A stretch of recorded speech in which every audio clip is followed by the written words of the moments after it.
మీరు మా అక్కయ్య అబ్బాయి డఫండమ్ అండి. ఇంత కుర్రాడి దగ్గర నుంచి మీరంటే చాలా ఇష్టం మీరు తీసుకొచ్చారండి. డఫండమ్ అండి ఒకసారి పక్కన బాబు. మీరంటే ఇష్టం అండి తీసుకొచ్చారండి. అందుకే రాజమండ్రి నుంచి అక్కయ్య అబ్బాయి అండి. చాలా నీ ఒక్క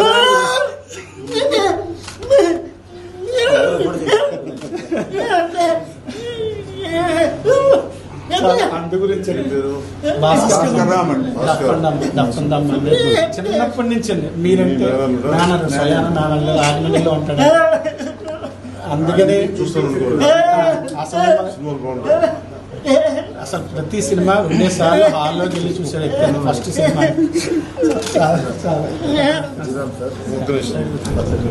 ఓకే సార్.